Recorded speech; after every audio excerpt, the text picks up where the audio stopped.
Jā, labs vakars. Mums ir Anete Ābola ciemos ar stāstu par savu grāmatu, ko viņa jau ir uzrakstījusi, un tajā grāmatā ir apkopoti Latvijas mājmācības ģimeņu stāsti. Tālāk nododu stafeti autorei, un jautājumi, kas radīsies, tos izrunāsim pēc tam. Paldies, Guna! Paldies par aicinājumu un par iespēju pastāstīt. Grāmata gan vēl ir procesā sarunas, ar kuru izdevniecību sadarboties, bet interese ir. Un es ticu, ka interese būs arī vecāku lokā. Vispirms pastāstīšu mazliet par sevi, droši vien, kas es esmu un kāda tā mana pieredze ir mājmācībā līdz šim. Un tad jau mazliet tālāk par grāmatu. Tātad pirms 15 gadiem es iepazinos ar savu vīru, un pirmajā randiņā mēs kaut kā nonācām arī līdz mājmācības sarunām. Mums bija tādas garas sarunas par dažādām nopietnām tēmām dzīvē, un kaut kā mēs nonācām līdz bērnu audzināšanai un mājmācībai, un mēs bijām abi vienisprātis, ka mājmācība galīgi nav prātīga lieta. Mēs bijām pilnīgi vienoti pret mājmācību. Mums likās, ka tā ir milzīga siltumnīca, ka tad bērni nesaskars ar reālo dzīvi, ka tas man likās tāds liels lepnums pat, kas domāt mammai, ka es zinu, pratīšu iemācīt viņiem visu labāk. Un, jā, bet tas bija pirms 15 gadiem. Tad mēs gadu vēlāk apprecējāmies un pamazām redzējām gan Latvijā kādas ģimenes, gan arī ārzemju ģimenes, kādos blogos un YouTube. Un tā kā sākām saslēgt, ka tas rezultāts ir tāds ļoti labs. Mēs redzējām, ka tur bērniem ir ļoti labas attiecības savā starpā, ka ģimenēs ir ļoti ciešas attiecības vecākiem ar bērniem, ka bērni tā droši un pārliecinoši runā ar cilvēkiem. Jā, mēs sākām saprast, ka laikam tas rezultāts tomēr ir ļoti labs un esam kļūdījušies savos pirmajos pieņēmumos par mājmācību, bet joprojām man likās, es to nevarētu. Man nav pacietības, man nav skolotājas talanta. Tas ir forši, ja tā var, bet es jau to nevarētu. Visas tipiskās tās šaubas, kas ir. Un tad piedzima mūsu pirmais bērns, meita, pirms jau 10,5 gadiem. Un tajā vasarā es izlasīju kādu interviju Latvijas, neatceros, kas tas par žurnālu bija, bet par vienu mājmācības ģimeni, un tur bija tā forši pastāstīts, aprakstīts reāli viņu ikdienas stāsts, kā viņiem tā ikdiena reāli rit, un es lasu un skatos bildes, kā tur tā ikdiena rit, un liekas, bet tas ir reāli. Un notika tāds klikšķis, kad šķita, tas tiešām ir kaut kas iespējams arī mums, arī vienkārši normālai parastai ģimenei. Un pagāja vēl daži gadi, līdz es sāku spēt atzīt, tā kā mans vīrs bija ātrāk gatavs visiem radiem pateikt, mēs mājmācīsim, man prasījās vēl pāris gadus tā kā tā noskaņoties, un beigās tāds pēdējais punkts bija tāds, kad es biju sagatavojis daudz jautājumus, tikos ar Evelīnu Sproģi un uzdevu visus savus jautājumus par to praktisko pusi, kā tas reāli izskatās, un tas bija tāds man liels iedrošinājums redzēt to citu pieredzi un citus stāstus, kā tas notiek. Un tas bija tāds pēdējais iedrošinājums, un tad jau laika gaitā krājās idejas, ko darīt, kā darīt. Man vienmēr patika pētīt dienas plānus, kāda citām ģimenēm ir dienas plāni, kas pēc kā notiek. Un jā, tas tā kā ļoti palīdzēja saprast, cik dažādas var būt ģimenes, cik dažāda var būt šī mājmācības pieredze. Ģimenes patiešām nav vienādas, viens liek uzsvaru uz vienu lietu, cits uz citu, katrs bērns ir savādāks. Un, jā, pamazām krājot to citu cilvēku pieredzi, arī manī radās tā pārliecība, ka mēs to varam, ka tas ir labākais mūsu bērniem. Un jā, tad, kad nonācām līdz jau pirmsskolēm, 1. klasē, tur vairs nebija nekādu šaubu, un tagad arī, vairs nav pat tā grūti, kad cilvēki uzdod jautājumus par mājmācību vai kāpēc. Nav vairs tā iekšējā vēlme aizstāvēties vai pierādīt kaut ko par sevi. Tā kā ir tāda mierīga un droša pārliecība par to, ka tas mūsu ceļš ir tiešām vērtīgs, noderīgs mūsu ģimenei, un mēs jau redzam kādus rezultātus, sākot ar to, cik mūsu bērni ir labākie draugi viens otram un cik kādas ir viņu attiecības, un es zinu, cik ļoti tās atšķirās no tipiski bērnu attiecībām, kur katrs ir savā klasē, savā vecuma grupā, un tas ir pārāk liels, un otrs ir sīkais, un mūsu ģimenē tā nav. Mums ir tātad 3 bērni. Vecākai meitai Rebekai ir 10,5 gadi, un viņa mācās 6. klasē. Mēs sākam 6 gados, un Rebeka arī pārleca 1 gadu mācībās, jo bija jau tā kā tikusi uz priekšu, jo mēs varam iet savā tempā. Un tad man ir 3. klasē 8,5 gadnieks, puika Teodors, un tad mums ir 5 gadnieks, tāds, kurš ir pieredzējis, ka visi ar viņu spēlējās un kam gribās sagaidīt to māsu un brāli brīvi no mācībām un arī spēlēties. Tā kā jā, 2 dēli un vecākā meita. Tas ir tas mūsu stāsts, un mūsu mērķis ir tiešām iet līdz galam ar mājmācību, tik cik ļauj Latvijā, un pēc tam vismaz tālmācības. Mums ir plāns būt Amerikas tālmācības skolā ar konkrētu mērķi iet līdz 12. klasē attālinātā formātā. Tā kā personīgi mums nav tādas raizes par to, ka mums būs jāieliec kaut kādā sistēmā. Nu tā, tas tā īsumā par to, kā mēs nonācām līdz mājmācībai, no tāda pilnīga nekādā gadījumā līdz tam, ka mēs ļoti labprāt iedrošinam arī citas ģimenes šajā ceļā. Un es vienmēr saku, ka tas grūtākais nav mācīšana, lai arī man nav tā skolotājas talanti dabīgi, bet tas grūtākais nav saplānot mācības, jo mēs varam paņemt darbu burtnīcas un iet kaut vai tām cauri.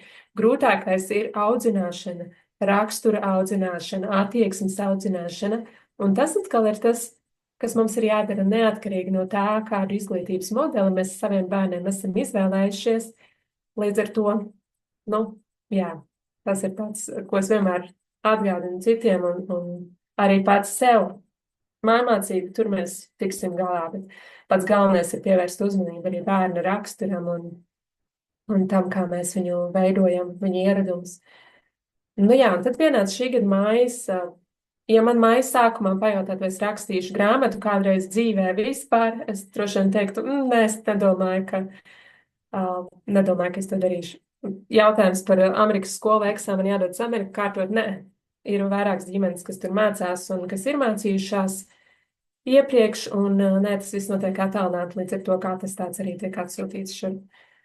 Maija sākumā es nebūtu domājis, ka es jebkad rakstīšu grāmatu, bet kādā man parasti tās lielās idejas rodas vakaros vēlos, un kādā vēlā maija pēdējo nedēļu vakarā vienkārši ienāca prātā, ka Latvijā mums nav tāda grāmata, kur būtu apkopot mājmācības mammu stāsti.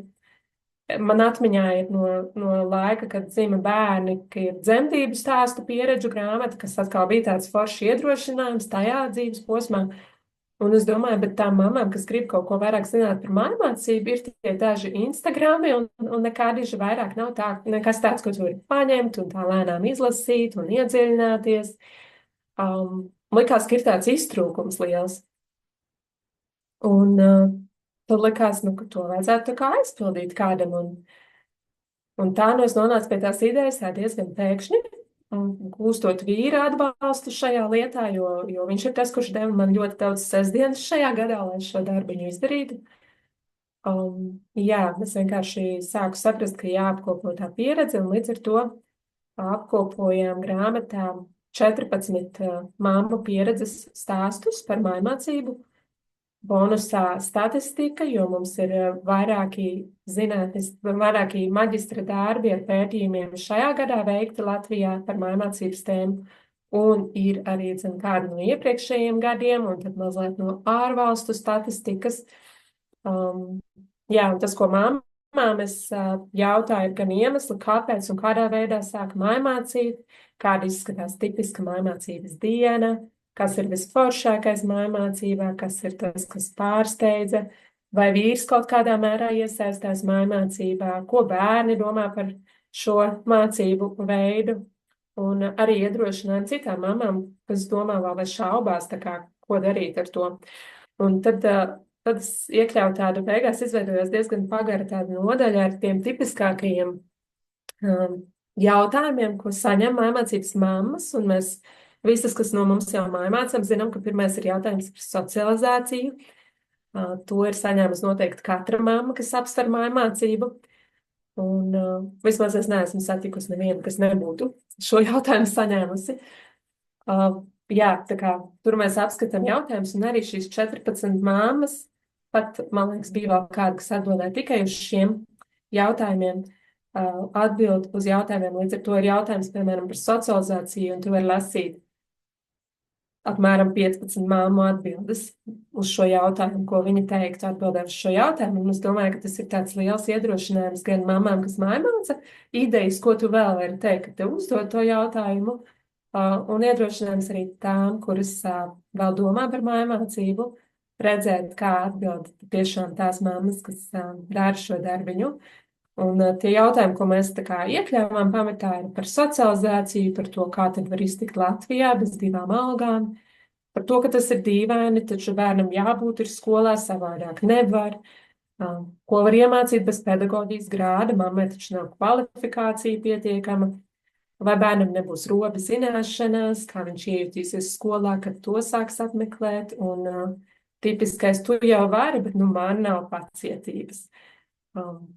Jā, es visnotaļ arī noteikti vairākus no šiem jautājumiem uzdevu jau laikā, kad es tā kā domāju par mājmācību, un pacietības jautājums arī es neesmu piedzimusi ar milzīgu devu pacietības, bet mājmācības process ir tas, kas ir mācījis un palīdzējis to visu audzēt sevi arī raksturu, jo es domāju, ka es biju augstākās domās par sevi pirms man bija bērni un pirms es mācīju nekā tajā laikā, kad mēs saskaramies ar šiem ikdienišķiem izaicinājumiem. Un tāpat laikā tas ir tieši tas dzīves ceļš, ar ko mēs varam pieaugt, mācīties, mainīties. Jā, tad mums ir nodaļa grāmatā arī par izaicinājumiem, ar kuriem mājmācības māmas tipiski saskaras. Un kādi ierosinājumi, kā tos var pārvarēt. Un tie izaicinājumi tipiskie ir šis dzīve ar 1 algu, vecāki izdeg un nogurst, vienaudžu spiediens un salīdzināšana, un bieži viens aspekts ir tas, ka bērniem, mēs tipiski par vienaudžu spiedienu domājam, ka bērnam ir vienaudžu spiediens, ka vienaudži domā, kā viņš tur mājās, kāpēc viņš nenāk uz skolu. Bet tāpat laikā mums pieaugušiem arī bieži ir tas vienaudžu spiediens, jo arī mēs, tā kā saskaroties ar citām mamām un ar to, ka vairākums rīkojas savādāk, reizēm tā noraustamies un sabīstamies pastāvēt par to, kā mēs uzskatām, kas ir pareizi un kas ir labi un kas mūsu ģimenei ir noderīgākais. Un es ceru, ka šī grāmata tā kā iedrošinātu drošāk mamām pastāvēt par sevi, mamām un tētiem būt vienotiem savā pārliecībā. Jā, citi izaicinājumi ir motivācijas trūkums, kas arī var skart gan bērnus, gan pieaugušos, jo arī mammai var pēkšņi tā motivācija sākt pazust, un mums atkal no jauna ir jāmeklē, kāds tad ir tas mans kāpēc, vai es esmu to pierakstījusi, vai esmu to pārdomājusi. Sajūta, ka neesmu pietiekami kvalificēta, ka tie skolotāji skolā zina labāk. Tas arī var būt kāds izaicinājums. Citām mamām ir bailes no izglītības iestāžu nesaprātnes, sevišķi, ja bērns ir mācījies skolā vai ir kāda nepatīkamāka pieredze bijusi, bērnu uzvedības problēmas, citiem ir pārāk liela brīvība bez struktūras vai gluži pretēji. Citiem ar vairākiem bērniem šķiet, ka trūkst tas laiks katram bērnam un vēl kādas citas iekšējās šaubas un bailes vecākiem. Tā kā arī šīs lietas mēs tā cenšos tā grāmatā tā nedaudz bišķīt apskatīt. Un pirmais jau ir, ka mēs to atpazīstam sevi, atzīstam un tad arī meklējam tos risinājumus. Jā, bieži tā izvēle sūtīt bērnus uz skolu man šķiet nemaz tā īsti netiek izdarīta, ka tas tiek pieņemts tāds automātiski. Tā vienkārši ir. Visi bērni iet uz skolu, pienāk vecums, mēs viņus reģistrējam, mēs stājamies rindās, mēs sūtam uz skolu, un tad vai nu man ir tā lielā karjera atkal, vai nu man ir laiks sev, un jā, citas mammas gaida to mirkli, kad es varēšu atviegloti nopūsties un palaist bērnu uz skolu un atgūt tās stundas dienā savai karjerai, savām vēlmēm, tam, ko es gribu darīt saviem hobijiem. Un tad, kad mēs tā to skaļi atzīstam, tad tas nu, egoistiski sāk izklausīties mazliet, vai ne, ka mēs tā par sevi tomēr domājam. Un es saprotu, ka ir ģimenes, kur izdarīt to izvēli par mācību skolā, tas tiešām ir labākais, ir nelabvēlīgas ģimenes, ir ģimenes, kur tiešām nav cita variantu un tiešām nebūs ēdiens uz galda, ja māma nestrādās ārpus mājas no rīta līdz vakaram.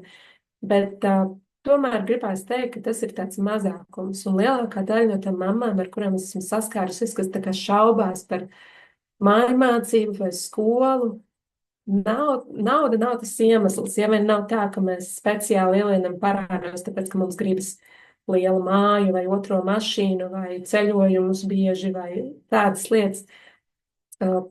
Tomēr lielākā daļa tā iemesla ir mammas vai nu nepārliecība par sevi, vai tā bāža, kā tad tam bērnam būs, vai tas rezultāts būs labs. Un es ceru, ka tie mammu stāsti, tās mammas, kas jau ir izaudzinājušas bērnus mājmācībā, un tās, ka bērni ir lielāki, kas iet mums pa priekšu, ka var būt tāds patiesas iedrošinājums mums katrai, ka tas rezultāts ir tā vērts. Un ko mēs liksim iekšā un sēsim tajā bērnā, to mēs arī pēc tam pļausim un redzēsim tos augļus.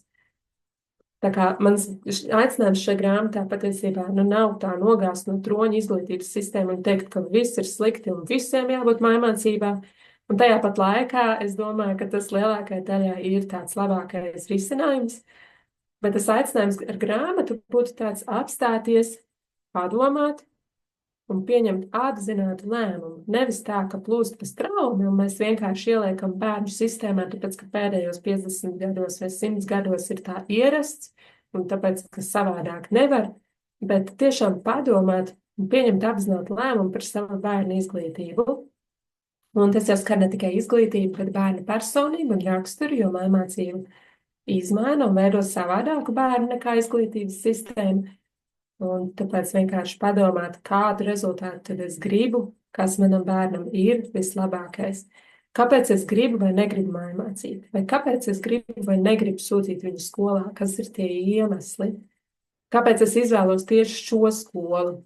Un vai tas iemesls manai izvēlē tiešām ir mana bērna emocionālā labklājība un izglītība, vai varbūt, ka tas ir mans egoistiskais, mana vēlme iekļauties kaut kādā vienaudžu grupā, vai mana vēlme vienkārši atpūsties vai nopelnīt vairāk naudas. Tā kā bieži cilvēki par šo lēmumu nedomā, jo šķiet es pieņēmu, ka valsts skola ir par brīvu, un ka tad viss privātais un alternatīvais ir krietni dārgāks maksas pasākums, ko nevarētu atļauties. Un jā, mājmācībniekiem ir arī kāda maksa, kas ir jāmaksā, un mūsu skolā, mēs esam pamatskolā būsim, mēs maksājam, ja viens bērns, 35, ja nemaldos eiro, bet arī jau 2, kas mācās, mums jau ir atlaidi, un tie ir kādi 25 eiro par bērnu, un liekas, ka tur jau salasās baigā nauda, bet tāpat laikā mēs ietaupām uz tik daudz lietām ģimenē ikdienā. Mums nav nekāda ceļa izdevumi, mums nav klases fonda naudas, mums nav obligātie pasākumi un ekskursijas, mums nav jābūt labākajās drēbēs, mums nav vienaudžu spiedieni sagādāt firmas apavus vai jaunākos gadžetus vai telefonus, vai mums pat nav nepieciešams ēst ārpus mājas. Līdz ar to tā naudiņa ietaupās šajās lietās. Un tas, jā, es domāju, ka kopumā tas varētu būt pat lētāks pasākums nekā valsts skolā mācīties. Un tad, kad mēs skatāmies uz visām šīm ģimenēm, šeit bija 14, bet tās arī ir tikai tāda maza reprezentatīva daļa no visām ģimenēm, kas ir mājmācībā. Tad tie iemesli, kāpēc ģimenes izvēlas mājmācību, arī ir ļoti dažādi. Ja skatāmies, tur bija tāds pētījums par mājmācības un tālmācības ģimenēm kopā, tad galvenie iemesli ir, bērns ir pats pirmais iemesls, tur, kur ir runa par mājmācības un tālmācības ģimenēm, ir bērns ir apmeklējis skolu un saskāries ar dažādām problēmu situācijām. Un šodien es prasīju saviem bērniem, ko lai es pastāstu šovakar. Un mans 8-gadīgais dēls saka, pastāsti, kas pirmais vispār, ko viņi man atbildēja, ir pajautāt ChatGPT, ko lai pastāsti. Un tad 8-gadnieks teica, pastāsti, cik labi ir mājmācībā un cik skolā nav labi. Un 5-gadnieks teica, jā, ka skolā var būt apsaukāšanās un tādas lietas. Un es pat nezinu, vai mēs esam kādreiz par to runājuši, vai kurš viņiem kaut ko tādu ir teicis, bet tas bija tā interesanti un forši, jā. Tā kā mūsu bērni nav apmeklējuši skolu, bet tie ir bieži ir mājās, tāpēc, ka ir saskārušies jau ar šīm problēmas situācijām, un vecāki ir sapratuši, ka viņi saviem bērniem negrib tādu ikdienas vidi. Vairākas māmas, ko es zinu, kas arī kaut uz īsu laiku vai ilgāk ir mācījušas, ir darījuši to tāpēc, ka bērns vienkārši psiholoģiski nevar izturēt to troksni, to spriedzi, un pēc tam iet mājās un ir liela trača un raudāšanas, tāpēc, ka tā emocionālā spriedze ir diezgan milzīga. Ne katrs bērns, sevišķi introvertie bērni, bieži to nevar tā izturēt, un mēs būtu forši, ja mēs tā paskatītos uz to, kas tam bērnam tiešām ir vislabākais, nevis tikai pieņemtu, ka automātiski skolā ir jābūt un tev ir jāpielāgojas šai videi. Otrs diezgan līdzīgi daudz bija vecāki, kas saka, ka iemesls ir neapmierinātība ar izglītības kvalitāti skolās. Tas var būt tik vienkārši, kā nav individuāls pieejas bērnam, kas vienkārši nav iespējams klasē ar 30 bērniem. Nav apmierinātība ar pedagoģu darbu, vai mācības vienkārši bērnam nav interesantas, un tāpēc vecāki izvēlas, ka viņi tomēr grib savādākā formā šo mācību procesu organizēt. Un diezgan daudz vecāki arī grib mājmācību, tāpēc, lai attīstītu talantus, radošumu, veicinātu zinātnēkāru un personības attīstību. Un tas ir tāds diezgan arī populārs iemesls, kāpēc mājmācīt, jo diezgan tipiski ir, ka bērns aiziet uz skolu, un tā zinātnēkāra tiek diezgan ātri nokauta. Paiet daži gadi, un bērnam jau tā matemātika kļūst garlaicīga, neinteresanta, un lasīšana ir piespiedu kārtā, un tās grāmatas, ko skola liek, un tā kā viss, ko bērns dara, skolā kļūst tāds, tāpēc, ka tā ir jādara, un tāpēc, ka būs kontroldarbs, un tāpēc, ka būs pārbaudas darbs. Un nevis tāpēc, ka es gribu pilnveidoties, nevis tāpēc, ka es gribu uzzināt kaut ko jaunu. Un arī tur es varu teikt par savu ģimeni, jo par pārējām ģimenēm varēs lasīt grāmatā, manējais stāsts tur nav iekšā. Tā kā mums ir tā pieredze tāda, ka šobrīd man meita 6. klasē un dēls 3. klasē. Bija brīvdienas, 18. novembris, 17. novembris, un bērni paņem savus matemātikas skolas darbu burtnīcas un sāk pildīt prieka pēc. Un tas man likās tāds, ir forši rezultāts. Mums nav jācīnās pat par šo lietu. Protams, ka ir visādi mirkļi, kur ir tie mazie kašķi, un kur ir pretī runāšanas kādam, un kur ir kādas cīņas, bet tad, kad mēs pieķeramies, tad viņi tomēr atcerās, cik forši ir mācīties un uzzināt, un cik daudz tie jautājumi ir mājās, ar kuriem mēs saskaramies.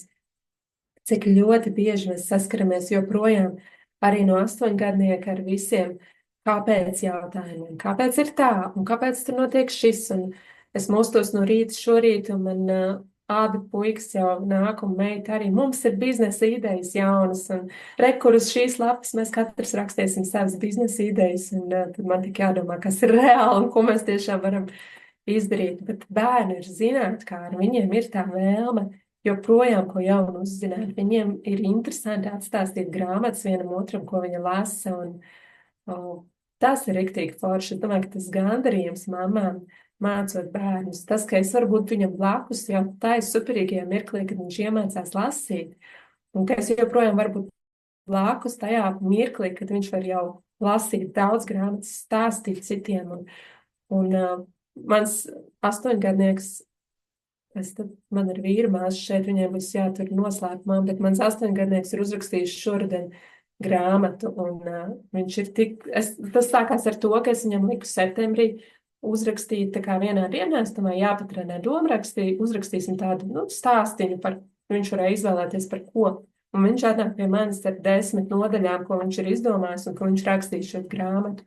Un viņš grib viņu pārdot, un viņš grib dāvināt radiņiem Ziemassvētkos, un viņš ir uzrakstījis grāmatu, pats iedrukājis tagad savus 4-5 A4 lapas datorā, ko viņš iepriekš nebija darījis. Un viņam ir milzīgs prieks un lepnums par to. Un rezultātā viņš, kurš līdz septembrim bija ļoti nelabprāt rakstīja, ļoti nelabprāt vispār pieķēries kādam rakstu darbam, visu gribēja īsāk, pēkšņi viņam bija šī vēlme, ja būtu skola, tipiski viņš uzrakstītu savu vienu lapu, un viņam būtu jāķerās pēc citiem uzdevumiem. Es varēju pagriezt visu savu mācību programmu otrādi, bija plānotas mācību garu otrā pusē ķerties pie domrakstiem, ņemam rakstīšanu tagad. Un tas ir tāds milzīgs gandarījums vienkārši būt visos šajos mirkļos blakus, iesaistīties, palīdzēt, un ka viņi viens otram arī var palīdzēt jau kaut kādās lietās. Tā kā, tās ir tās lietas, ko es pati arī redzu kā foršs iemesls mājmācībai. Vēl tāda mājmācības, tālmācības iemesli ir veselīgums un kustība brīvība, ko vecāki min, iespēja bērnam izkustēties, iziet svaigā gaisā, nesēdēt visu laiku uz vietas. Es nevaru iedomāties savu 8-gadnieku, ka viņš varētu nosēdēt 5 stundas pēc 40 minūtēm uz vietas. Viņš noteikti te būtu skolē daudz piezīmes, viņš te būtu daudz pārunas ar direktoru. Viņš vienkārši nespēja to fiziski vēl, un tas ir tāds milzīgs bonus sevišķi, es domāju, puiku mamām, ka mēs varam nevis gaidīt līdz 8, 9 gadiem, lai sūtītu bērnu 1. klasē, bet mēs reāli varam mācīt viņu mājās, bet tādā veidā, kā viņam ir pieņemami, saprotami un kas viņam strādā. Un puikas visbiežāk ir tie, kas grib kustēties, kas nevar visu laiku nosēdēt uz vietas un kam vajag to izkustēšanos. Jo, iedomājieties, skolā lielākoties pēc starpbrīdžos ir dažādi, kas saka neskrien, un es nevaru iedomāties, ka mans puika varētu vienkārši nosēdēt pusdienu neskrienot un nekustoties. Tas nešķiet veselīgi un piemērot viņam. Vēl tālāk iemesli, kas vecākiem ir mājmācībā un tālmācībā, ir, lai nodrošinātu likumisko, reliģisko audzināšanu un vērtību izglītību, tātad nodot tās vērtības, ko mēs gribam bērniem, nevis ļaut citiem svešiem cilvēkiem nodot savas vērtības, pie kam skolā ne jau tikai skolotājs nodot tās vērtības, bet arī 30 citi bērni un 30 citu bērnu telefoni un internets viņu telefonos. Tā kā jautājums, kuras vērtības mēs gribam nodot un cik ļoti mēs esam gatavi ieguldīties, lai to tiešām paveiktu. Tad ir bērni, kuri tiek mācīti vai tālmācībā atrodas dēļ mācīšanās traucējumiem, uzmanības deficīts, kas noteikti tika piedāvāts arī manam puikam, un autisms vai disleksija vai citi mācīšanās grūtības, kur ir daudz vieglāk, ja mums ir tā individuālā pieeja. Un tad vēl kādi iemesli ir loģistikas problēmas, piemēram, dzīve laukos ir ļoti grūti izbraukāt uz skolu vai kādas garīgās vai fiziskās veselības problēmas. Bet tas jau ir ļoti, ļoti maziņš procents. Lielākā daļa bērnu ir bez šīm veselības problēmām un vienkārši vēlas būt citā vidē. Vecāki vēlas viņam sniegt citu vidi nekā to, ko nodrošināt skola. Vecāki vēlas sniegt individualizētāku pieeju mācībām. Un tad vēl viena interesanta statistika, tur mums vesela nodaļa, man grāmatā ir par statistiku, bet vēl viena interesanta tabuliņa, ko es gribu padalīt, ir arī ar mājmācības, tālmācības izvēles iemesliem ģimenēm, kuru bērni nav mācījušies klātienē. Jo šeit mēs redzējām, lielākā daļa mācās tāpēc, ka ir tā sliktā pieredze, bet kas ir tie iemesli tiem, kas nav vispār sākuši mācības nevienā skolā ārpus mājām? Tiem pats pirmais iemesls mājmācībai ir, lai attīstītu talantus, radošumu, veicinātu zinātkāru un personības attīstību. Tātad, lai mums būtu laiks mūzikas skolai, vai mūzikas nodarbībām, vai sportam, vai mākslai, vai citām bērnu interesēm, lai bērnam būtu tas brīvais laiks, pilnveidoties, un lai viss nebūtu tik strikti viņa ikdienā noteikts, vismaz no tiem, kas viņu nepazīst tik ļoti kā mēs, jo mammas, tēti, mēs jau esam tie, kas vislabāk savus bērnus pazīstam. Mēs zinām viņu vajadzības, viņu stiprās puses, viņu vājības, tas pie kā ir jāpiestrādā. Otrs iemesls tiem, kas nav mācījušies klātienē, ir neapmierina izglītības kvalitāte skolā. Tātad ne tikai tiem, kas ir mācījušies, bet jau tie, kas nav laiduši bērnu skolā, vai nu ir sava pieredze. Citām mamām arī grāmatā ir tā sava sliktā pieredze skolā, un mēs gribam iedot ko labāku. Un citi vienkārši pietiekami daudz dzird to apkārt, kā iet citiem vecākiem un ģimenēm, un kāda šobrīd ir tā vide skolā, kas ir krietni mainījusies no laika, kad mēs mācījāmies. Ka tas arī ir pietiekams iemesls, lai mācītu savu bērnu mājās. Trešais iemesls ir veselīgums un kustība brīvība. Mēs varam ēst veselīgāk mājās, mēs varam kustēties, mēs varam darīt to, kas bērnam vajadzīgs veselībai, ārstnieciskās vingrošanas, fizioterapijas un citas lietas iekļaujot. Jā, tālāk loģistikas problēmas, protams, citi nesāk nemaz mācības valsts skolā, tāpēc, ka tas nav praktiski, vai nu dzīve laukos, vai nu dzīve ceļojot apkārt pa pasauli, vecākiem darbs ar komandējumiem, un tad ir tā iespēja ņemt bērnu līdzi. Tālāk, protams, atkal ir mācīšanās traucējumi, veselības problēmas, un jā, nu tā kā interesanti redzēt tos iemeslus, tie katram ir savādāki, kādiem ir vairāk no šiem, kāds tikai viena iemesla dēļ mācās mājās, bet vecāki ir ļoti lielākoties gandarīti par savu izvēli. Ir ļoti, ļoti reti vecāki, ar kuriem ir saskarties, kas beigās ir pārdomājuši un tomēr priecājas par skolu, un arī tad ir jautājums, kāda ir bijusi tā pieeja mācībām vai kādas ir bijušas tās īpašās vajadzības, jo tomēr mājmācība, ņemot vērā, cik tā var būt individualizēta pieeja beigās, tā ir daudz lielāku gandarījumu dodoša nekā, ja bērns iet skolā. Tur biežāk vecākiem ir tā nožēla, ka būtu bijis labi, ja būtu varētu savādāk. Nu tā, kad paskatās uz mācības mamām tā kopumā, tas, ko es rakstot grāmatu, tā esmu pamanījusi un sapratusi, viens ir tas, ka mācības māmas tipiski ir tādas ļoti dzīves, gudras sievietes, ar tādu skatu ilgtermiņā, nedomājot tikai par to šo mirkli un šo gadu, bet tiešām kādu es to bērnu gribu redzēt pēc 10, 20 gadiem. Jā. Bieži vien skolas bērnu vecāki par to tā nedomā, jo nav jādomā, jo ir šī klase un šis gads un viss. Un ir tāda liela mīlestība uz bērniem.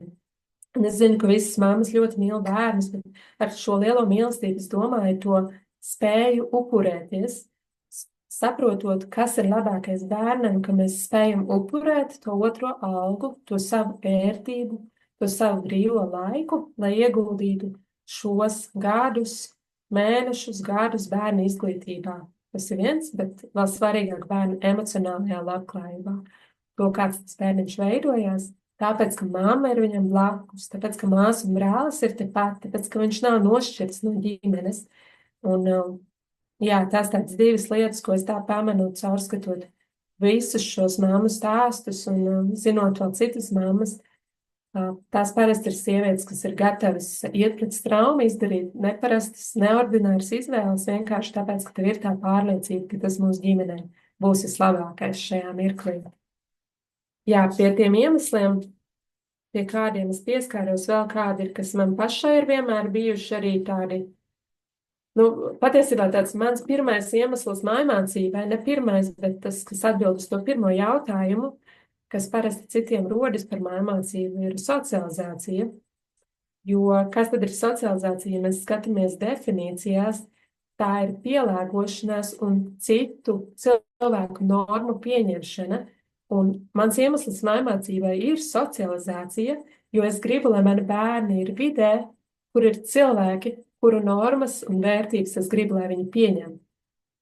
Un līdz ar to nevis es zaudēju socializāciju saviem bērniem, tāpēc, ka viņi nav skolā, bet viņi iegūst šo socializāciju vienkārši esot kopā ar tiem cilvēkiem, ar kuriem mūsu ģimene izvēlas, tikties, sazināties, ko mēs izvēlamies lasīt, tas viss veido mūsu bērnu raksturu un viņu iespējas.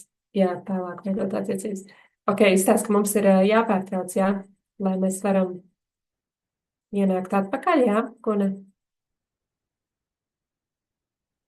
Jā, mēs nākam atpakaļ pēc dažām sekundēm un turpinam ar atkal ierakstu otro daļu, ko vēl nepabeidzi, to pabeigs, un tad turpināsim ar jautājumiem un atbildēm.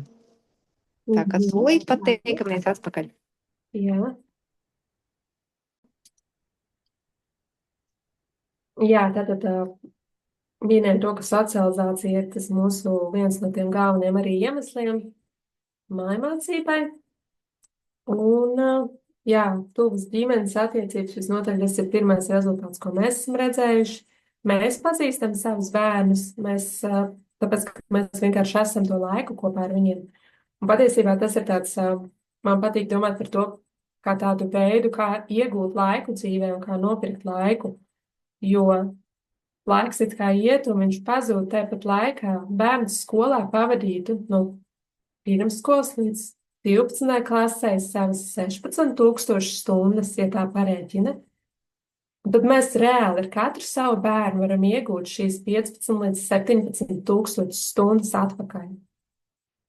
Pat ja tas ir gads, pareiķini, cik daudz laika tu iegūsi ar savu bērnu. Un tad mēs sakam, bērni izauga ātri, laiks aizskrien, tas pazūd, viņi izauga.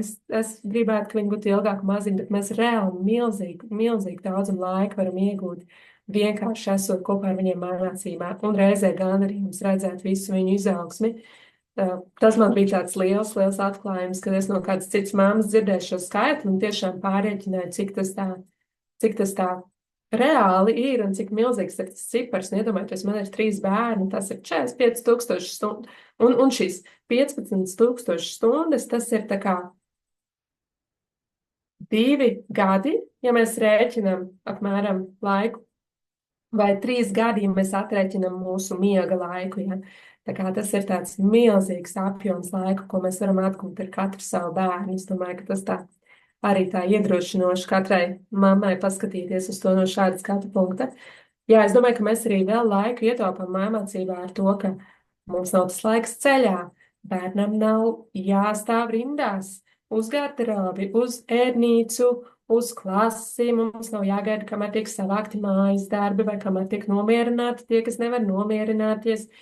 Mums ļoti daudz laika bērnam tāda neliederīgi izniekota laika dzīvē tiek paņemts nost, tāpēc, ka viss laiks tu mājās izmācies un tu dari citas lietas. Vai tu iedziļinies mācībās ilgāk un ej dziļāk un ej tālāk, cik tu gribi. Un, tā kā tas tāds liels arī laika ieguvums. Vēl tā milzīgā iespēja mācīties katram savā tempā.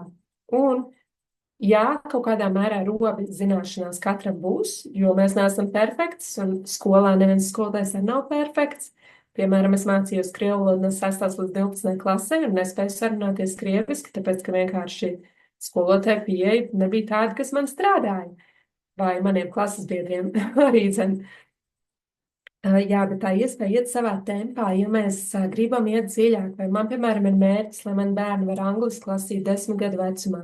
Es to varu mierīgi darīt, un viņam nav jāiestiek savā klases kaut kādā rāmītī. Un tāpat laikā, ja bērnam kaut kas tik labi neizdodas, mēs varam veltīt tam daudz vairāk laika, vai ja kaut kas izdodas, mēs paskrienam uz priekšu. Un tā ir tāda liela brīvība. Es domāju, ka bērns nejūt, ka viņa darbs ir bezjēdzīgs, tāpēc, ka viņam vienkārši jādara, lai gan viņš sen to jau saprot. Vai viņš skrien uz priekšu un ir rops zināšanās, tāpēc, ka klasē vienkārši jāiet pie nākamās tēmas, bet viņam šie tekstu uzdevumi vienkārši galīgi nestrādā. Jā, tā iešana savā tempā, es domāju, ka mani bērni arī to ļoti novērtē. Un, jā, vēl mācība, man liekas, ir foršs veids un vieta, kā savu mugurkaulu veidot un trenēt, un pretēji tam, kā mēs sākumā ar vīru bijām domājuši, ka tev vajag to būt skolā, lai tu nebūtu tajā siltumnīcā. Tagad mans domas ir pretējas, ka tev vajag to siltumnīcu. Sākumā tev kā mazam audziņam vajag to siltumnīcu ar tiem labajiem, mīļajiem apstākļiem, kur tev ieaudzina tos vērtības, kur nostiprina tavu mugurkaulu, un tad tu esi spējīgs pārstāvēt arī tajās dzīves vētrās un sastapties arī ar tiem pretējiem viedokļiem tad, kad tu jau esi nostiprināts tajās pamatvērtībās. Vēl viena forša lieta, ko mācībnieki parasti sajūsminās un priecājās, ir tas, ka mēs varam iet uz muzejiem un ekskursijās tad, kad mēs gribam. Mēs vienkārši tētim dabūnam brīvdienu, un mēs tad ejam nevis tad, kad ir brīvlaiks un kad viss ir pilns. Tā ir tāda liela forša lieta, kas mums arī ļoti patīk. Kas arī mums pasargā veselību, ka tur ir mazāk baciļu un mazāk cilvēku un vairāk ieinteresētu cilvēku nekā tad, ja mēs skrienam tikai rudens brīvlaikā kaut kur. Tad mēs varam iet nedēļu ātrāk vai nedēļu vēlāk.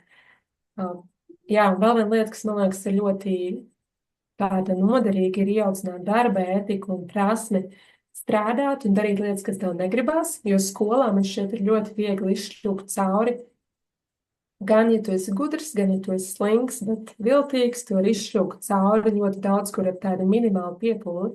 Un mājās es redzu to bērnu, un es zinu, ko viņš izdarīja, es zinu, cik viņš spēja izdarīt, es zinu, ko no viņa var prasīt, un es zinu, kā viņa raksturu var trenēt un veidot. Tā kā, jā, vai vēl kāds iemesls man bija? Jā, nu visā kopumā tāda liela gatavība dzīvē. Pretēji tam, kā man sākumā likās, ka tu nebūsi gatavs dzīvē, ja tu mācies mājās, tad tagad es domāju, ka tu esi daudz vairāk gatavs dzīvē, jo kur gan vēl tu sastapsi dzīvē 30 savu vecumu, savā gadā dzimušus cilvēkus ikdienā, vai ne? Tu taču ikdienā sastopies ar vecākiem un jaunākiem cilvēkiem. Un šī ir tā lieta, kur arī es domāju, ka mana skola tā iegrieza diezgan ilgus gadus. Es tā kā skatoties uz 5 gadus vecākiem cilvēkiem, jutos kā tāda mazāka un nevērtīgāka, jo tas taču ir tas lielais. Un atkal skatoties, man māsa ir 2,5 gadus jaunāka, un man ilgus gadus likās, ka viņa ir mana mazā māsa, un tas, tā kā sīkais, vai ne? Man savi draugi, viņai savi draugi. Un man liekas, ka mājmācība to ļoti forši tā kā izmēra. Maniem bērniem nav problēma, ja atnāk 5 gadus vecāks puisis un kopā paspēlēties, vai ja ir maziņš bērniņš un kopā paspēlēties, tāpēc, ka tu skaties uz viņu kā uz cilvēku, nevis kā uz konkrētu klases rāmi, kurā tu esi ielikts. Tā, jā, tas ir apmēram man šķiet tas, ko es gribēju pastāstīt. Jā, vēl varbūt vienīgi par to, ka mājmācība kopumā aug. Statistika gan Latvijā ir tāda, ka mēs daudz ir atapušies ap Covid laiku, izmēģinot mājmācību un palikuši tajā. Amerikā mājmācība ir uzkāpusi jau līdz 7,6% no skolas bērniem atrodas mājmācībās šobrīd. Tur, protams, ir vēl citi aspekti, kā pilnīga nedrošība skolās ar visām skolu apšaudēm un tam līdzīgi. Kanādā tie ir 2,5%, mums tas ir mazāks procents, bet tomēr tas procentiņš arī, es domāju, aug, jo tad, kad es sāku mājmācību pirms 1. klases, pirms gadiem 5, tad bija krietni mazāk mājmācības māmas, un tas bija tāds, retāka lieta šķiet, jā. Mūsu vecākiem arī bija jāpierod pie šīs jaunās lietas.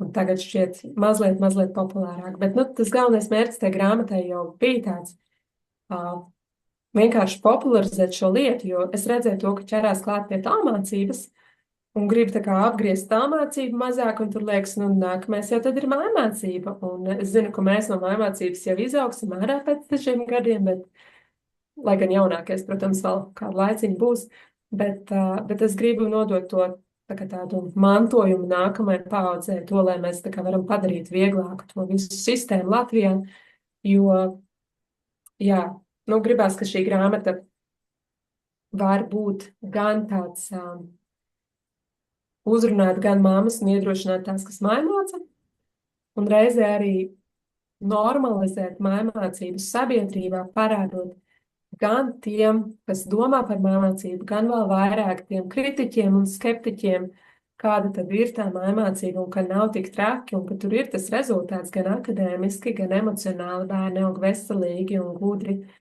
Un gribās, lai tas tiek uztverts par normu. Un līdz šim, ja kāds grib papētīt, kas tad ir mājmācība, nav īsti bijis daudz, kur vērsties. Un sevišķi tāds rakstīts formāts. Jā, es domāju, ka šis būs tāds vērtīgs apkopojums līdz ar to. Es esmu izrunājis apmēram savu balsi, bet es labprāt atbildēšu uz jautājumiem. Pirmais jautājums, ko es tur manīju iepriekšējā zilmiņā, bija jau par to, kurām skolām mēs skatāmies. Mēs esam pamatskolā, būsim pēdējos pāris gadus un esam ļoti, ļoti apmierināti. Tā ir privāta, tā kā vecāku izveidota privāta skola, kas nodarbojas arī ar vecāku izveidotu sadaļu, mājmācības sadaļu, un viņi atrodas Pļauniekos Rīgā, bet mēs nekad neesam uz vietas paši, bērni nekad tur nav bijuši, mums viss ir attālināti un viss ir paši. Tā kā, labprāt jautājumi. Jā, ja tu redzēji, es tev Instagramā iesūtīju veselu kaudzi ar jautājumiem, un lielā mērā uz visiem tu atbildēji. Vienīgais, kas palika, kas mani interesē, ko tu varbūt pati priekš sevis tādu šokējošu uzzināji, varbūt kaut ko tādu, kas te nenormāli pārsteidza, kas tur tajās citu ģimeņu pieredzēs ir, vai kaut kas, kam tu tur galīgi nepiekrīti, likās, nē, šitā nedrīkst. Tādas pašas galējās formas, kas tev tur pārsteidz. Zinu, laikam es neatbildēju tāpēc, ka es tiešām nebija nekas tāds, kas mani tā baigi pārsteigtu. Man liekas, esmu tik daudz jau redzējusi arī ārzemju vidē dažādas māmācības ģimenes. Un, jā, nekas tāds baigi nepārsteidza. Ģimenes ir dažādas, to es sagaidīju, un es pēc labākās sirdsapziņas vismaz centos uzmeklēt dažādākas ģimenes, lai nav tā, ka visi ir vienādi, jo viens ir strukturētāks, viens ir brīvāks, vienam ir pilns ar pulciņiem un mūzikas skolu, mākslas skolu, un mums, piemēram, nav vispār pulciņi bijuši, jo mēs sākām mācīt Covid laikā, tad tas atkrita, tad kaut kas cits notika, un tad šajā ziemā mēs patiesībā neesam Latvijā, un tad tā kā visu laiku kaut kas tā mainās, un neesam tā nostabilizējušies tik, cik mums ir bijušas tādas attālinātās privātstundas mūzikā. Un, jā, tā kā nebija nekas tāds, kas man baigi pārsteidza vai kā šausmīgi nepiekrist. Es domāju, ka visi māmācības vecāki ir tādi salīdzinoši vienotu skatījumu, lai vajag, nu, mums ir dažādas pārliecības, bet mums visus vieno tas, ka mēs gribam būt klāt savu bērnu dzīvēs. Mēs visi gribam būt daļa no viņu izglītības, mēs visi gribam viņus pazīt. Un, jā, kopumā man ir vienkārši liels prieks caur šo projektu iepazīt arī vairāk citas māmācības māmas, gan lasot, gan sazinoties. Un, jā, vienkārši viens liels prieks un pateicība par to, ka tas viss tā rēķi un ātri noticis līdz šim. Paldies! Vēl kāds jautājums? Es domāju, kaut kas būs noticis tāds šausmīgs, ko Nav, tu uzzināji. diemžēl nav drāma, jā. Jā. Te Varbūt arī jautājums, labi. ko par jūsu Jā. lēmumu mācīt bērnus mājās teica paši tuvākie, kā viņi to uztvēra? Nu, mums ir tāda liela svētība, ka mums ir ļoti pieņemoši vecāki abiem. Mums gan man, gan vīram vecāki joprojām ir precējušies, un viņi mūs ļoti pieņem. Bet iekšā jau tur ir gruzdējuši, protams, kādi jautājumi sākumā. Mana vīra mamma, viņa mums ar neviens neko nav kritizējis, mums tā acīm redzot, bet vēlāk viņa man stāstīja, ka sākumā viņa bija ar tādu ļoti lielu skepsi, kas nu tagad būs. Un viņa ir bērndārza muzikālā audzinātāja, bet pēc laika, redzot to, kā mums iet, un arī, kad viņai ir nācies aizbraukt uz skolu, kaut kur klavierus paspēlēt un redzot to hausu, kāds tur ir, viņa man ļoti bieži pēdējā laikā saka paldies par to darbu, ko es ieguldu, un paldies par to, ka mēs audzinām bērnus mājās. Un, jā, un mana mamma arī, mani vecāki ir ļoti pieņēmuši, palīdzējuši. Tāpat laikā mana mamma ik pa laikam ir uzdevusi to vienu jautājumu, to par to socializāciju, bet vai tiešām tur tā socializācija, tāpēc, ka tas, ko viņi dzird darbā no kolēģiem, un kad viņi kādam stāst par mājmācību, tas pirmais, ko viņi dzird atkal no citiem jautājumiem un tā. Bet, jā, nu jā, tā kā vecvecāki, omas vairāk tāda skepse, jā, bet mēs ar tādu lielu pārliecību esam gājuši. Es domāju, galvenais ir vecākiem vienkārši iet ar pārliecību. Mēs šogad darām šādi, kur bērnam ir kāds rezultāts, padalāmies ar to, tas vienmēr ļoti iedrošina. Citus redzot, ka kaut kas ir tāds, kas bērnam labi izdodas, un katram bērnam būs kāda tā stiprā puse, ar ko mēs varam arī padalīties. Tā kā arī tur drāma mums nav, bet es zinu arī citus vecākus, kam tas ir nācies daudz grūtāk, kur ir bijusi tāda lielāka neizpratne. Bet jā, mēs ar to neesam saskārušies. Jā, tur Elīna raksta tādu jautājumu, kas drīzāk ir tieši mana adrese un tām līdzīgām mamām. Jā, tad varbūt par šo tēmu mēs varam nākamreiz zumiņu izveidot, kas būs janvārī. Un tad arī varbūt sapulcēsies vairākas šādas māmiņas, bet īsumā es varu atbildēt. Man personīgi mūsu ģimenei ir pieslēgusies vecmāmiņa arī tieši šobrīd, un tieši tāpēc, un pieslēdzās viņa jau tad, kad es paliku stāvoklī, un man bija tik slikti, ka es neko nevarēju darīt. Un tas bija liels palīgs, taču arī vīrs ir un var būt palīgs. Un savukārt, kamēr bērniņš vēl ir šī tik mazs, maksimālais tāds traucēklis no viņa ir varbūt kaut kāds rīta sagurums, ka es nevaru laicīgi būt augšā un uzmodināt bērnus. Pēc tam man personīgi tas pāriet ātri, un tad jau es atkal funkcionēju un viss notiek tā kā parasti. Ar bērnu uz rokām vai ar bērnu pie krūts diezgan daudz ko var darīt. Un man tas funkcionē šādā veidā. Protams, ir menedžments drusciņš tāds, ka, teiksim, tad, kad es vedu meitiņu uz dejām, man mazākais iemiega mašīnā, tad es zinu, ka man ir jāizmanto šis laiks, ka man viņš tiešām saldi guļ kādām tādām lietām, kur man ir vajadzīgas divas rokas un pilna mana atdeve. Nu, tāda tā plānošana. Taču visā visumā es teiktu, ka mums ir diezgan pozitīva tā pieredze. Tā kā no tā es ieteiktu nebaidīties, sevišķi, ja bērni jau ir daudz, ir vairāk nekā otrais, tad tiešām viņiem savā starpā tur ir ko darīt, un es laimīgi auklējos. Lūk, bet ideja laba. Elīna, paldies par šo tēmas pārcelšanu, un tiešām tā varētu būt kā nākamā.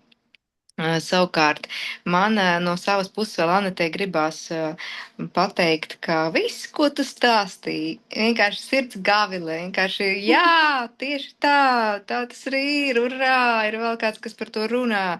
Tā kā paldies tev liels, es domāju, ka daudzi tā jutās, jo visas tās tavas pieminētās epizodes ir, tas skar ļoti daudzus no mums. Tas tiešām trāpa garšu kārpiņās iekšā, tā kā paldies. Es priecājos.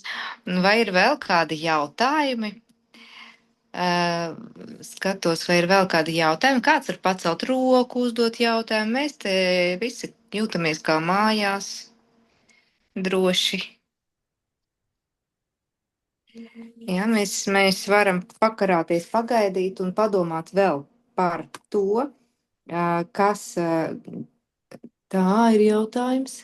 Arī padomāt par tām citām tēmām, ja, ko mēs gribam nākamos mēnešus. Jā, būs ieraksts. Es ļoti ceru, ka būs ieraksts, jo šodien es tādos jaunos apstākļos sēžu uz diviem ekrāniem. Vienā ir skaņa, otrā bilde. Bilde gan ir abos. Un es skatos, ka jā, ka mums izskatās, ka pirmā daļa ir ierakstījusies, un tad mēs samontēsim kopā un ieliksim YouTube kanālā, kā Anete teiks, vai mēs varam likt kā nerindotu saiti un izsūtīt tiem, kas ir bijuši, kas prasīs, vai arī mēs liekam publisko un miers. Jo Gan jau, ka var likt publisko arī. paldies tev par to, Nav jo nekas es. slēpjams. Jā, tieši tā, vai ne tieši otrādi. Jā, bet. To vajadzētu izsūtīt pa visu Latviju. Tā. Uh, ļoti jauki paklausīties un apstiprināt savu izvēli par mājmācību. Jā, Zanē, mēs kļūstam aizvien vairāk. Mūsu kļūst aizvien vairāk, un tas tiešām iedrošina aizvien atkal jaunas ģimenes, un man liekas, ka kaut kādā brīdī būs tāds lielāks uzrāviens, jo, kā jau to arī pieminēja par to tālmācības struktūras izmaiņām, kas tur tagad briest, un varētu būt tā, ka mājmācības ģimenes pēkšņi izšaus skaitliski vairāk. Tāda mana prognoze. Vai vēl kāds no mums tiem, kas te esam? Es gribu jūs visus redzēt, paskatīšos uz jums. Čau visiem! Jā, paldies! Es kā vienmēr saku, kameras nav obligāti, bet kad tomēr ieslēdz, tad ir prieks. Jā.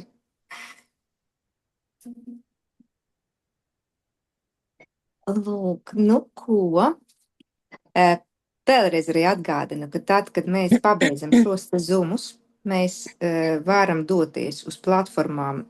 Tie, kas ir ģimeņu skolu apvienībā, WhatsApp grupiņas pa klasēm, tur notiek komunikācija. Tie, kas nav ģimeņu skolu apvienībā, komunicējam Facebook, Instagram, sūtam visas pārdomas un jautājumus un sašutumus visu.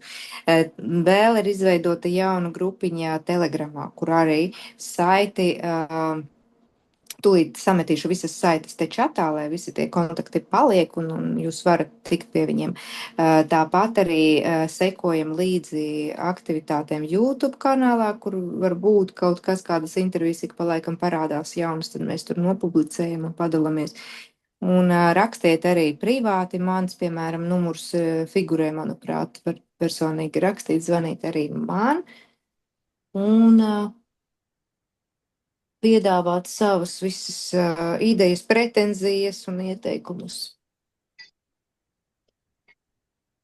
Vai, Anete, tagad vēl tāds jautājums, tie ir tehniskais par grāmatas izdošanu, vai tev plānojās grāmatas prezentācija un kur un kā, varbūt par to jau tu esi padomājis, vai mēs tur varam tā kā uzrīkot arī kādu tusiņu kopā visi?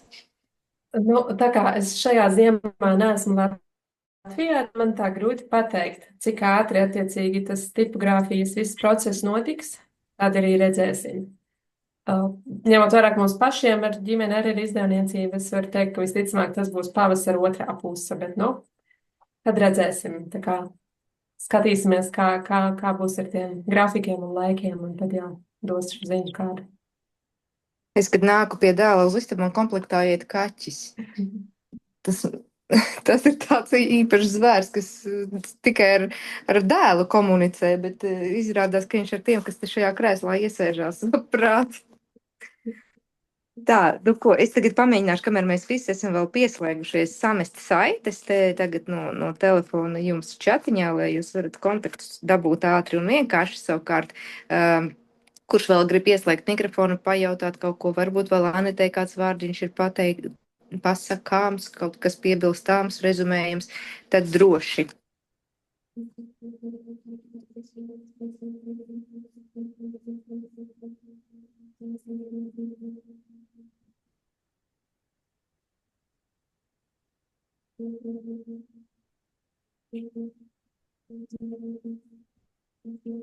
Varbūt vienīgi, ja es gribu iedrošināt tās, kuras sāp sver un domā un plāno mājmācību, gan es esmu atvērta, ja ir kādi jautājumi personiski, jā, mani var Instagramā atrast mierīgi, varam WhatsAppā sarakstīties, gan es zinu, ka noteikti Guna vai citas māmas.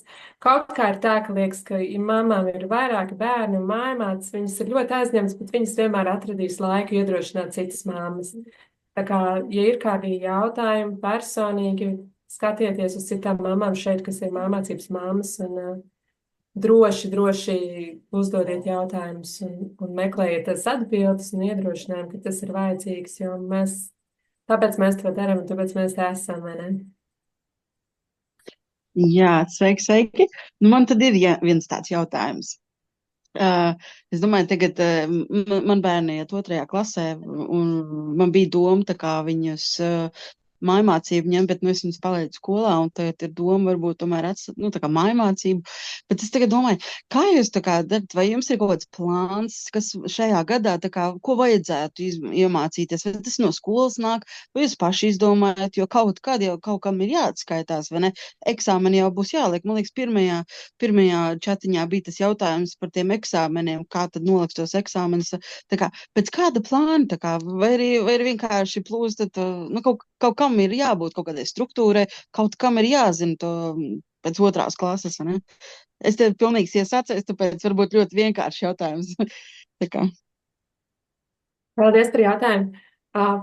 Tas ir atkarīgs, es domāju, ka lielā mērā no skolas, jo ir dažādas skolas, un tas ir atkarīgs no tā, vai tev prasās lielāku struktūru. Ir māmas gan, kas pašas ir mākslinieckākas, un viņām vajag to, lai tev pasaka katru nedēļu, ko tieši darīt, un lai ir regulāri pārbaudas darba bērnam, vai atkal māmas, kas vienkārši grib, lai tev no ārpuses iedod tādu riktīgu dienas ritmu, kas ir jau mazliet līdzīgāks tālmācībai, tikai mēs mācam. Mēs personīgi esam pamatskolā būsim, kur tā sistēma ir brīvāka, un tas, kas man, piemēram, ir jādara, ir es mēdzu vasarā, piemēram, pārskatīt Latvijas valsts tos standartus, vai izprintēt, vai vienkārši atzīmēt lietas, kas mums īpaši jāpievērš uzmanība, sevišķi priekšmetos, kur varbūt man nav tā grāmata un burtnīca, pēc kā es eju.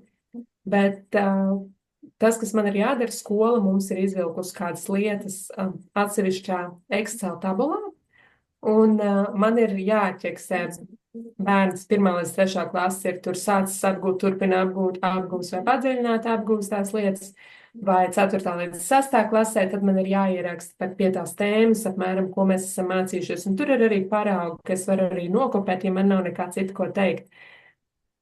Tā kā jā, praktiski mums būsim pamatskolā, tas ir tas veids, kā viņi pārbauda, vai mums viss ir notiek un tiek izdarīts, ka mamma vienkārši pilda pamazām, katru pusgadu pilda un tad aizpilda arī liecības ar to novērtējumu. Tā kā.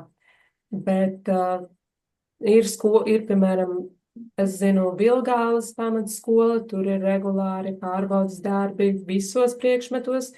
Katoļos bija, cik es atceros, 4 priekšmetos. Universums arī tur prasa datumā konkrētā zīmējuma iesniegt. Un tā kā ir dažāda tā strukturētība skolām, un tur vienkārši ir jāsaprot vecākiem, cik ļoti liela brīvība es gribu, ja es jau esmu pārliecināts par to savu ceļu, vai varbūt, ka man vajag to, lai man ir tie deadline, termiņi un kāds pārbaudas darbiņš bērnam pusgadu laikā, ka tad es jūtos tā kā droši, ka viss būs kārtībā un ka mēs ejam to pareizo ceļu.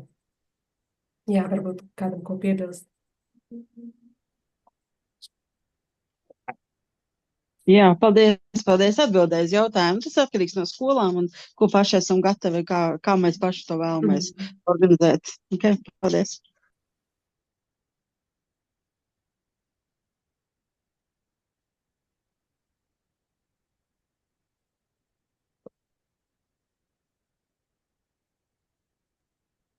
Nu jā, es arī tikko iemetu saiti likumdošanu, tā ka tur arī varēs izlasīt visu vajadzīgo.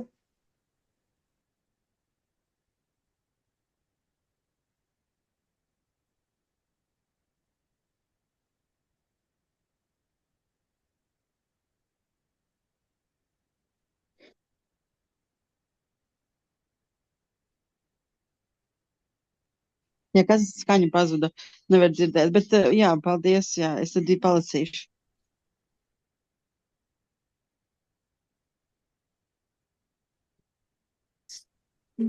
Mūsu pacietības mērs ir pilns. Bet es varu.